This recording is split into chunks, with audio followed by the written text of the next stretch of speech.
fine somehow. Gotta regain control. City lights are shining in the night they call dreams we are designing. Time to stand up tall. Time to back away. Find another way. In this game we play, gonna seize the... Setelah sempat terbang tinggi, Garuda akhirnya mengalami kecelakaan dalam 2 laga berturut-turut. Raut wajah kekecewaan sangat terpampang jelas di wajah Cavendish yang langsung mengalami cedera saat debut. Apalagi laga berakhir telak. Eliano juga tampaknya sangat kecewa, dirinya kembali tak dapat menit main. Bahkan di bangku cadangan saja tidak ada, karena dirinya dicoret. Ini menimbulkan kekecewaan tersendiri bagi sang kakak, Tijani, yang sangat amat berharap melihat adik bisa starting. Tak hanya itu, media Belanda pun tampaknya merasa kena prank, karena sudah berharap Eliano bakal tampil. Di satu sisi, memang laga berjalan sesuai prediksi. Skuad Garuda kesulitan sepanjang laga menjamu Jepang. Tapi kita sebenarnya mendapatkan sejumlah peluang matang, namun naas finishing kembali jadi PR. Dan di laga ini kebetulan ada penyerang keturunan Indonesia, yakni Ole Rummenigge, yang menonton langsung di stadion. Memang sudah saatnya Mang Ole bergabung timnas. Lantas bagaimana planning timnas selanjutnya? Dan apa PR utama Coach Shin yang membuat publik geram? Mari kita ulas sampai akar-akarnya.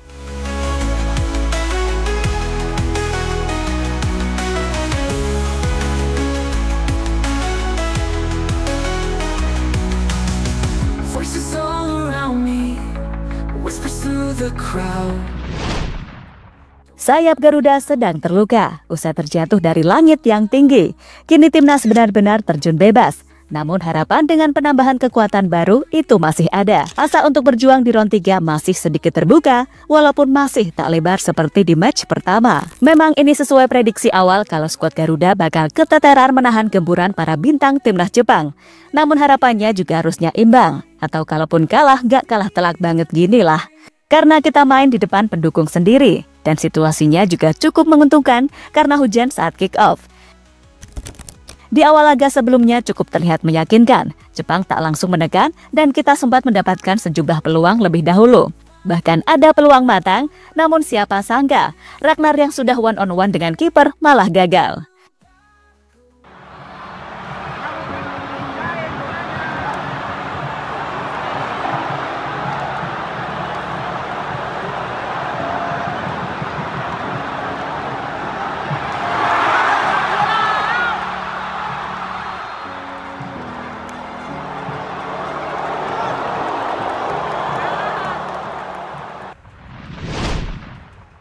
Setelah itu, kita malahan kecolongan gol di menit ke-35 yang memang sangat sulit dibendung. Sebenarnya setelah itu masih sedikit optimis lah. Siapa sangka, Cavendish yang baru debut di laga ini malahan mengalami cedera. Debut yang seharusnya jadi debut yang mengesankan, Bang Kev gak bisa melanjutkan setelah tabrakan dengan lawan. Dan saat Kevin cedera, ternyata Sintayong gak langsung menggantinya, yang membuat lini kanan sempat kosong beberapa menit. Dan benar saja, beberapa menit kemudian Jepang kembali menjebol gawang Bang Pais. Di babak kedua, tanpa Bang Kevin, timnas makin amburadul. Pemain pengganti tak begitu berpengaruh. Dan para pemain semakin kehilangan fokus, dan benar saja, 2 gol kembali menjala ke gawang Martin Pas karena kesalahan sendiri.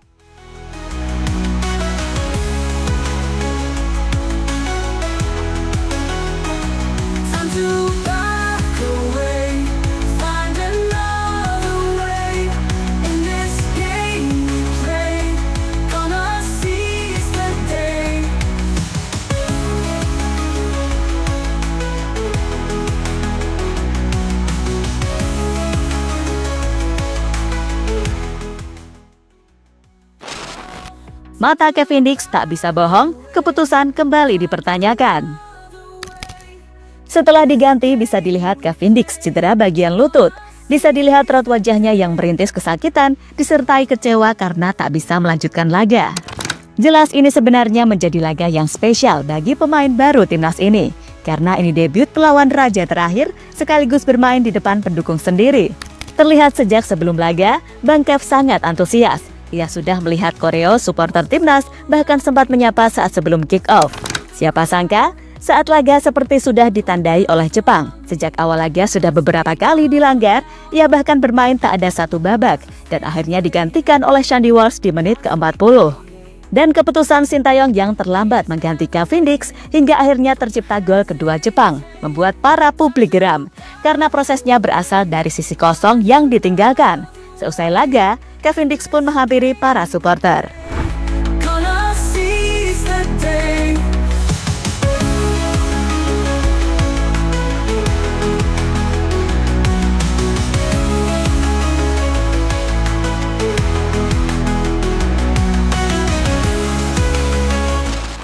Keputusan membingungkan Sintayong kembali membuat Eliano kecewa.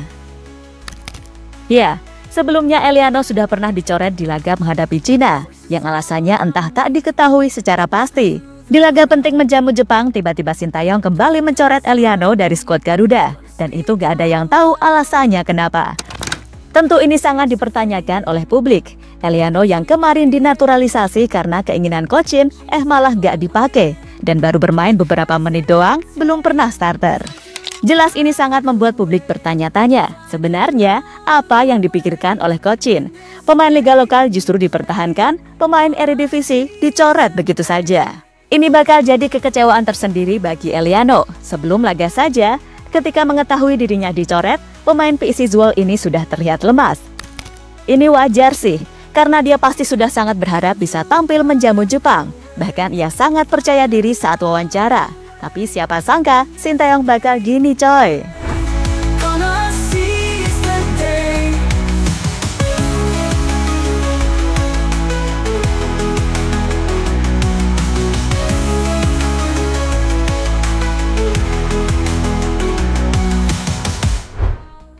Media Belanda dan Tijani kecewa. Selain publik tanah air, ada juga keluarga yang pastinya sudah menantikan penampilan Eliano. Seperti sang kakak, Tijani, yang sudah komentar di postingan Eliano beberapa jam sebelum Eliano dicoret. Pemain AC Milan sekaligus timnas Belanda ini sudah menyemangati adiknya dengan berkomentar, "Let's go." Tijani pastinya sudah sangat menantikan adiknya main. Namun siapa sangka, keputusan Sintayong kembali membagongkan. Bahkan karena rasa kecewanya, Tijani sepertinya tak menyaksikan laga timnas versus Jepang. Karena story media sosialnya tak mengupload sedang menonton timnas tampil seperti biasanya. Selain itu, salah satu media Belanda bernama Football Premier juga sudah berharap Eliano tampil, karena sebelum laga sudah memposting wajah Eliano sebagai starting line up. Namun ternyata keprank oleh Sintayong. Masuk bangku cadangan aja enggak coy.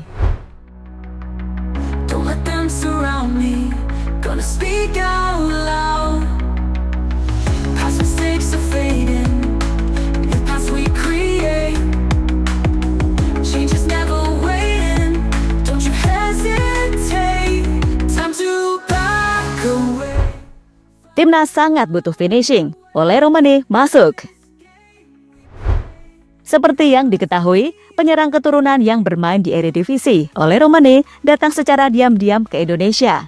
Namun sejak sebelum laga menjamu Jepang, ia sudah ketahuan sama publik. Dan benar saja, saat laga berlangsung ia menonton. Ole bahkan disorot kamera, namun ia terlihat sedikit pusing melihat hasil akhir yang ada. Pemain FC Utrecht ini pastinya juga melihat finishing penyerang timnas yang amburadul, ya kan? Mungkin ini memang saatnya lu main Ole.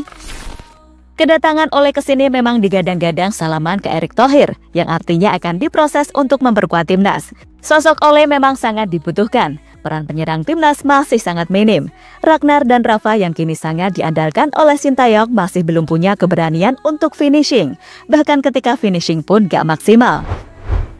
Tapi ya kembali lagi, Ole memang baru bisa memperkuat timnas tahun depan saat menjamu Bahrain dan Cina.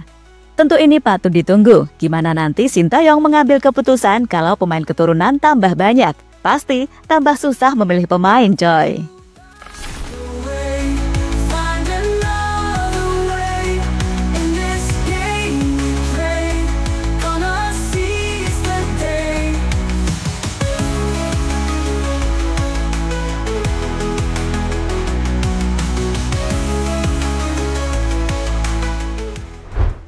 Sekarang semua sedang tertuju kepada Sintayong. Hasil akhirnya benar-benar membuat seluruh publik tanah air merasa kecewa. Bagaimana tidak? kita benar-benar diobrak-abrik oleh skuad asuhan Moriyasu. 4 gol tanpa balas dilesatkan tim Samurai Biru. Itulah tadi berbagai ulasan dan kemungkinan memang akan menambah kekuatan untuk kembali membuka peluang mengejar mimpi menuju Piala Dunia.